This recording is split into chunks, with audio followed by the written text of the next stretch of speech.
So let's talk through three potential outcomes of chemical reactions. The first chemical reaction that we are going to talk through is going to be an ionic reaction, and I want us to make table salt. So in this reaction, we're going to have sodium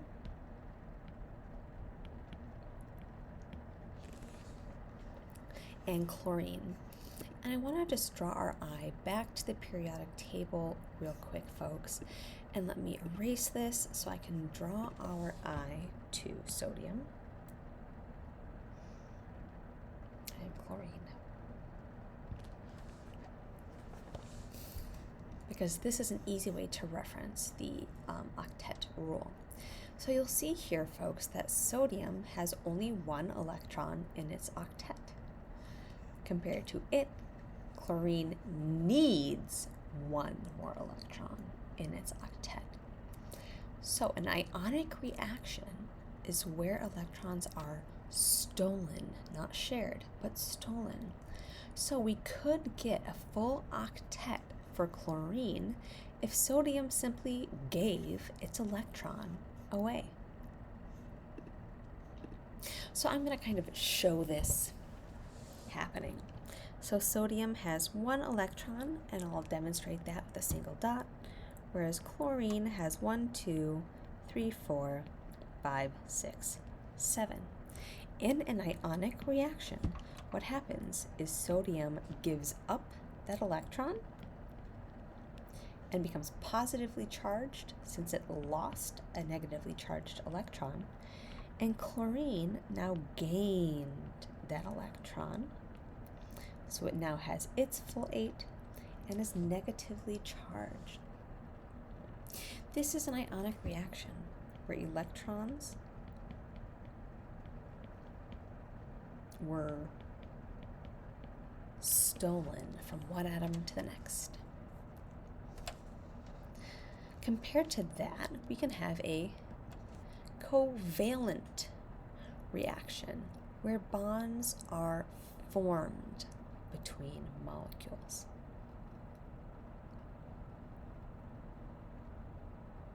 This is probably going to be the main focus of the rest of our time in class, folks, because the majority of reactions that we're going to see involve some type of covalent reaction.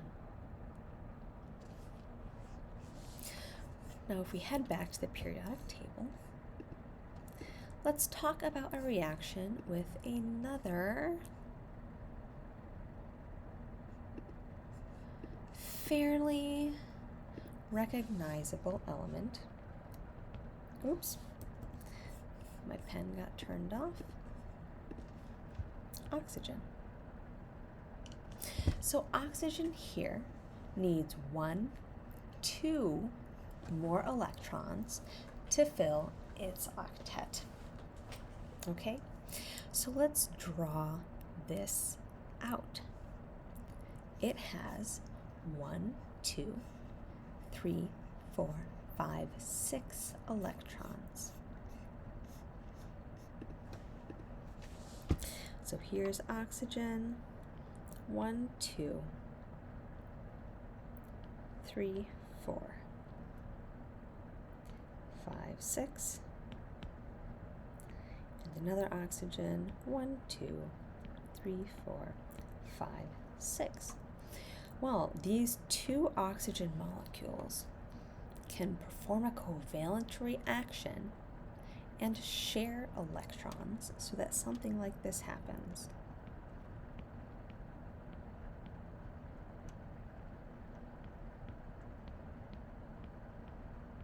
Where these electrons are shared, this would actually look like this if you're drawing it out like a chemist would.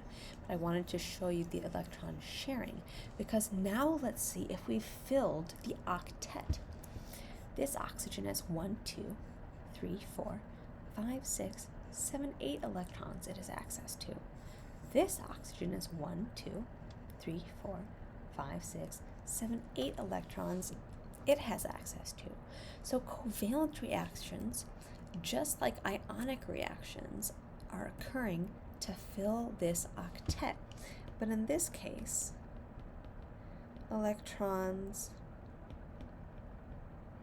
are shared.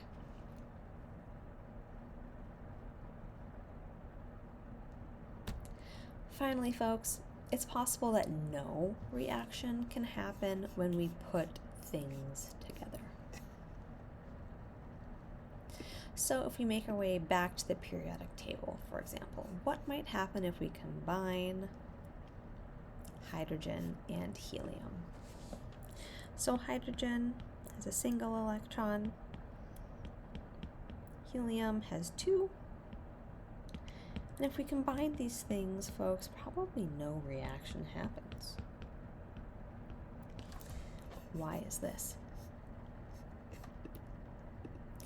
Well, helium here, being at the end of the periodic table, while it doesn't have a full 8, does have a full valence shell. So it's, happy as a clam, it's stable. So unless the reaction kind of makes sense, it's possible no reaction is going to happen. And as I alluded to, folks, most reactions performed in the human body involve covalent changes. So for example, the food you eat containing glucose is broken down in a series of chemical reactions into smaller and smaller pieces. And this involves breaking and forming bonds.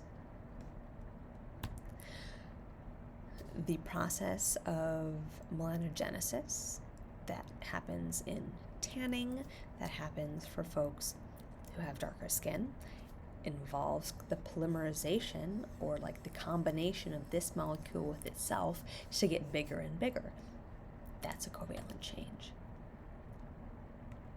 But most drugs that we take also undergo covalent changes in our body so that our body can use them and get rid of them. So for example, this drug called hydroxychloroquine